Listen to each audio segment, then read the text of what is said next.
So here it is, guys. Week 3 of Surprised by Jesus. If you missed the first 2 weeks, go back and listen on your favorite podcast apps. Until then, here it is, our very good friend, Steve Hall.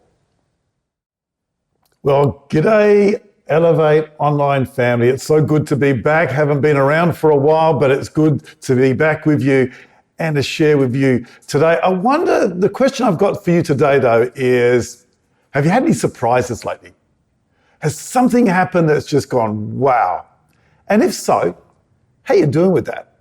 How are you going with your surprise? My wife, a few years ago, actually a number of years ago now, it was her birthday, and I decided to do the best thing I could think of, which was to have a surprise party. So we went all the way. I got the house full of people. It must have been about 60, 70 people jammed into our little house. We had parked all over the street, so Margie couldn't see where the cars were parked or that anyone was visiting us. We had the place filled with balloons. We had food. We went all the way. We're waiting there quiet. The lights turned off. The blinds are pulled. And Margie turned up in the driveway. We're all ready to go with the poppers and the bangers. She opened the door. And all of a sudden, everyone said, "Surprise!" Of which Marg looked with total disgust, turned around and walked off. And I went, what do I do now? I got this party and the actual VIP has just walked off. So I followed Margie down the street. I said, "Marg, what's happening? We've got a party for you." She said, "Well, I don't want a party. If you want a party, you have a party. Don't do that for me." I think it may have been something to do with the way she was dressed and the idea that she hadn't done her hair. I don't know. But it took me a while to convince her that it would be a good thing to come back and to join in the party. Margie did not like that surprise. About 10 years later, I was sitting in my house and watching the footy, Saturday evening, watching the footy. I've got my back. We had a lounge and the front door was to the back, and I'm watching this footy engrossed with the game. So all of a sudden I hear this noise of people coming in my front door. A bag went over my head. I was pushed to the floor and tied up with my hands behind my back. The people who had rushed in were wearing balaclavas and it was like, what is going on? Now, I'm not sure if you remember, but I struggle with claustrophobia. Having a bag on your head and tied up, not a good thing.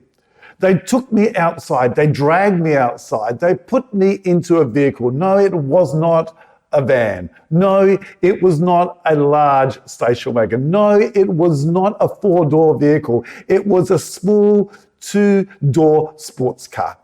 They pushed me in the back. Did I tell you that I suffer from claustrophobia? They put the chair against me and I'm now laying in the back of this vehicle. We're driving towards somewhere that it was probably only about a 5-minute drive away, but they drove for 20 minutes and with music blaring, deciding to drive with great speed around corners, me being thrown in the back. Reminder, I suffer from claustrophobia. We are driving around and finally we get to this destination. They opened the car door. They dragged me out. I'm thinking I'm just about to be tortured or something. They took me into this large room that I listened and it was just quiet. And they dragged me to facing what I thought was a wall, but it ended up being a door. They untied my hands. They ripped the bag off my head, and there I am, white as a sheet, scared stiff, wondering what's going to happen next. And there was 200 people in this large room saying, "Surprise!" It was my birthday party. Let me tell you, that was not a pleasant surprise. But I want to suggest to you that surprises actually have a different response to different people. Some people love surprises. There's a good surprise, that gift, the friend that turns up unexpected, the pay rise. Now could be a good surprise for all of us.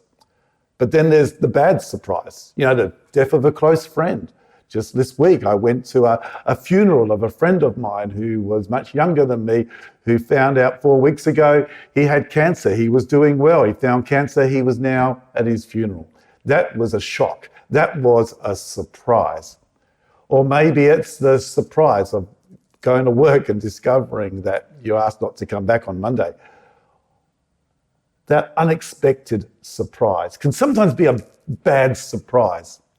And there's two types of people. Well, there's probably many types of people, but there's some that hate surprises. You know, that control freak that just wants to make sure that they've got everything under control, everything set up. Don't surprise me. In fact, I had a board chair once who came and he said, Steve, I have one rule and one rule only. It's simple. No surprises. Or then you've got those who are the carefree, happy people that don't, and they love surprises. Give me another surprise. Let's do a surprise. They love the surprise. They don't like the normalities. They don't like just everything to be the same. Surprise me. Let's have something different. Let's try a different restaurant. Let's be surprised. There's a lady by the name of Tanya Luna. She actually is a psychologist. She's also a quite regular on TED Talks. And she was also the co-founder of the Surprise Industry. It's the world's only company that specializes in surprises. And she conducts research, and her concept is that we all need to have surprises in life to push us to different places, to different discoveries, to try something different. In fact, she would say that there are 4 phases of surprise. There's the freeze, which can be 1/25th of a second. And then there's the analysis. What is that? What's going on? And after that comes the wonder. And after the wonder, the last phase is the action. And I want to suggest to you that sometimes we need a good surprise to break us out of the boredom of predictability. That when we know how everything works, we get stuck in a box and we get bored with that. And that can be sometimes quite true in our belief system and in our worldview and what we think about individuals or what we think about the world, or maybe what we even think about religion, Christianity, our belief system. And we can get so caught up in the boredom of it because it's all locked in, it's all placed, that sometimes we need to be shocked to actually see something different. And I think that's what actually happened one day when in the Gospels, which we call the Bible, and there's a Gospels, there's stories of Jesus.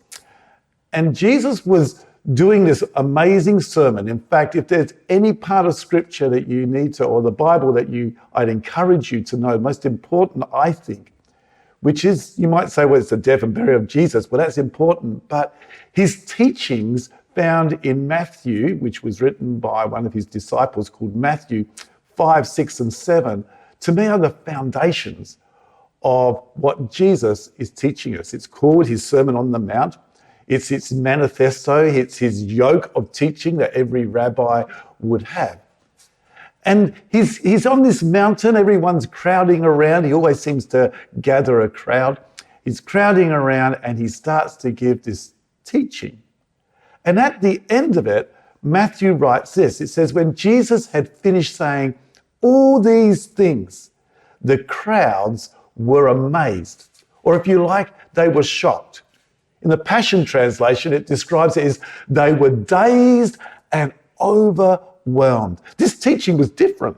This teaching was different to what they've heard. This teaching was different to any rabbi. This was, wow, I haven't heard a rabbi say that before. You see, the rabbis and the teachings of the day was all about the rewards of getting it right with God. That if you are sick, well, you're not right with God. If you're poor, you're not right with God. If the teaching was all about the rewards of actually living a perfect life and making sure that your life was right by going through all the sacrifices and all that. If you got that right, And all the teachings and the explanations of what they called the Torah, which was the original first books of the Bible, the law books, if you actually lived that right, then everything would be right. And if it's not right with you, you haven't got those rewards of a healthy life, then there's something wrong. You see, their reward was in the revelation. Their reward was in being relieved from the problems of this world. Their reward was making sure that you were religiously in the right place. But Jesus' teaching was different. You see, his reward was in a relationship. And that would have been what amazed these guys who were listening to the teachings of Jesus, because he spoke with an authority that was built out of a desire of relationship. He also spoke about this in another sermon. This one wasn't the Sermon on the Mount. This was called the Sermon on the Plain. You find this in Luke 6. It was probably spoken before the Sermon on the Mount. Jesus had just gathered his disciples. He'd been up on the mountain praying. He'd come down. He identified who his disciples were. He walks out onto a plain and people gathered around. He looks at his disciples and he starts to share with them a whole bunch of teaching. And at the end of this teaching, he gives what we call a parable, a story to explain the importance of his teaching. And I want to share this story with you. You find it in the Gospel or the book of Luke. That's in the second half of the Bible, in chapter 6, verse 46. And it's a great story. And you've probably heard it before if you've been around the church, or even if you haven't, probably in Sunday school, you would have heard this story. And it goes like this, verse 46. So why do you call me Lord, Lord? Jesus says to them. Now, Lord, Lord, in those days would have been similar to God. Why do you call me this Jehovah Jireh, this God? Why do you call me that? And yet you don't do what I say. Well, that's a scary thing, isn't it? I will show you what it's like when someone comes to me and listens to my teachings, which he's just given them, and then follows it. It's like a person that builds this house, who digs deep and lays a foundation on solid rock. Now, I live in the hills. We have rocks in the hills. We're not on the flats in Perth where there's lots of sand. We're on rock. There's some good things about building on a rock, and there's some bad things if you want to dig a hole for a tree. But if you build your house on the rock, he said, when the flood waters rise up and break against the house, when that storm comes and the winds come, it stands firm. It stands strong. Why? Because it's well built on a strong foundation. But anyone who hears and doesn't obey, that's like a person who builds a house right on the sandy ground without a foundation. And when the floods come and sweep down against that house, it collapses and it falls into a heap of ruins. See, there's two stories here, and you might go, yeah, that makes sense. But let's dig a little bit deeper and maybe be a little bit surprised about what Jesus is teaching here. But not only what he's teaching, the rewards that's found in Jesus' teaching. See, the first thing that you find in this, there's two people, but they both have storms. Here's what happens. Storms happen. You see, the storms will happen in life. Surprise, storms are going to happen. There's no promise that when the storm comes, magically the storm disappears, is taken away. No. The storm, Jesus says, will come. See, the problem isn't the storm. You will get storms in life. They will happen. And the rains will come, and the winds of life will smash against us. And some of us, you're probably even going through a storm right now. Maybe things aren't looking great. Maybe you've heard some bad news. Maybe you are facing some struggles with finances. Maybe you are finding struggles within relationship, within marriage. Storms will come. Jesus never promised that they would go away. Yet the rabbis sort of suggested that if you've got storms, you've got a problem. Jesus is saying that they're going to happen. Everyone in life will face the storms. Surprise? Here's the first surprise. Storms are going to happen. In fact, can I tell you something? Jesus loves a good storm. There's storms in the Bible all the time. He actually, he says, he walks on storms. There's a storm happening, and it wasn't flat water when Jesus walked on water. That was a storm happening. And he's going, bring it on. I'm going to walk on top of the storm. He slept in a storm. When he died on a cross, there was a storm. It says the place shook, the earth shook. See, storms do happen. Jesus never promised that storms wouldn't happen. And you might face a storm in your life. Let me tell you, it happened. And sometimes, you know how when it rains, we run outside with the umbrella to try and stop the rain from coming? Or we're trying to find that cover? Well, the truth is, you can't run from the storms of life because they will come.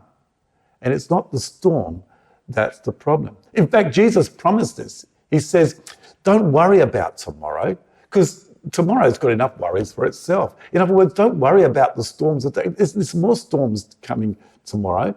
Let's just work on the storm for today. In fact, he also said that in this world, you will have troubles. In some versions, it says you will have troubles of many kinds or many troubles. But take heart. You see, the storm will come. And I want to surprise you today with the teachings of Jesus that says that storm will happen. But it's not the storm that's the focus.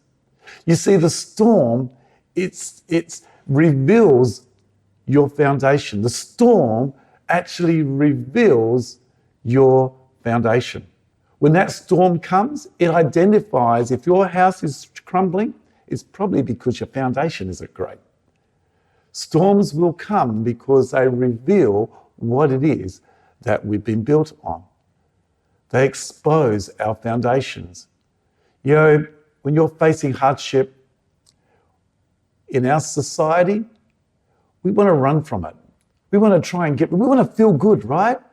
And maybe when that storm comes, we just even want to walk away from it. Or maybe we might try and pop a pill or have a drink or do something just to try and get the storm away. I don't want to face this storm. Oh, that storm that you're going through, that storm is actually revealing something of significance. It's revealing your foundation. What are you built on? What is your strength? For some of us, you know, that storm that we have, we feel like it's going to break us and pull us apart. And if it does, it's probably because God's just wanting to show us that the foundations of life that we've hung on to probably aren't great. But I want to tell you something. You see, the guy that built his house on the rock, when the storm came, his house, his life, the life that we've got, still held together. It doesn't say that some things didn't blow off, but the house stood together. But if you go to the next guy who built his house on the sand, interesting. You'll notice that it says this, but anyone who hears, this is what Jesus said. The guy that built his house on the sand, he said, but anyone who hears and disobeys is like a person who hearing the word but still not caring for the poor. See, he says, the guy who built his house on the sand, it was like a guy that heard my words but didn't obey it and didn't put it into practice. Like hearing God's teaching, going to church every Sunday, reading the Bible, knowing all the things about the Bible, but we don't care about the poor. That's like hearing Jesus' word and not building a foundation. Or we hear his word and about forgiveness, and yet I can't forgive a brother or a sister or someone that's done me wrong. Hearing the word, but still having bitterness in my heart. Hearing the word, but still being racist, still denying others because of their race or even their belief system. You see, the foundations of Jesus' teachings that you find, they become the foundation that makes us strong. But the person that hears the word and still doesn't put it into practice, it's like building a house on the sand. And when tough times come, you might believe in Jesus. You might have sat under his teachings. You might come to church every week. But if we don't actually allow that word to become the foundation of who we are, of what we do, about how we live, then the house falls down. See, here's the surprise. Jesus wants you to build your house on his teaching, because the reward is that your house will stand. I love this because it says, it's interesting because in Jesus' teaching, it was so reverse to everybody else's. If you have a look at it, if you go back a few verses to chapter 6, verse 20, Jesus is saying some crazy stuff. He says this, he says, blessed if you're poor. Hang on a minute. Blessed if you're poor? In that culture, if you were poor, you weren't blessed. You were downcast. But Jesus is reversing it. He's going, actually, you're blessed if you're poor. You're blessed if you're grieving, if you're struggling with that inner pain. You're blessed. What? That doesn't make sense, Jesus. You're blessed if you have been humbled, if someone's humbled you, if you are humbled and you're blessed. But no, you're supposed to promote yourself. You're supposed to walk around as though you've got it all together. No. You're blessed. God will bless you if you're humble. You're blessed if you're hungry. Why? That doesn't sound right. You're blessed if you are merciful and kind to other people. You're blessed if your heart is right and pure. You're blessed if you work for peace, and that peace is more important to you than being right. You're blessed if you're being persecuted and put down. You're blessed if people mock you. So that's the surprise of his teaching. He's going, the reward actually isn't about being right. The reward is about the foundation, that God is the one that blesses you. And then he goes on to the next part of his teaching in verse 24, where he identifies the opposite, which is this. It says, but sorrows await those who are rich. Oh, no. Why? Because if I put my trust in my riches and I lose them, I'm going to be very sorrowful. Life's not going to be great. Sorrow awaits those who are complete and content in themselves. Oh, I feel good. I've got everything together. When life falls apart, when the storms come, guess what happens? Sorrow awaits you. Sorrow awaits those those of you who laugh now, who've got the joys of life, that life just seems great and I feel comfortable in life. Well, let me tell you, if that's your foundation, sorrows are waiting, because when they fall apart, sorrow comes. Sorrows await those who are always honoured and lifted up. And if I'm all about my stature and about what people think of me, or when I do the wrong thing and they let me go, if that's what I've built my life on, sorrow happens. Can you see what Jesus is saying? He's changing it all around. He's going, you know what, the thing that the world puts into place, That if we can get our life together, life's happy. If I've got a good bank account, life's happy. Well, if that's your strength, if that's your foundation of life, look out. Because when the storm comes and those things happen, you're left with nothing. But guess what? Blessed are those that make their foundation in God. Because when you're poor, I've still got God. When I'm struggling, I've still got God. When I've been accused and persecuted, I've still got God, because you can't take that foundation away. The reward isn't in what I have in this world. The reward is in my relationship with God, because you cannot take that away.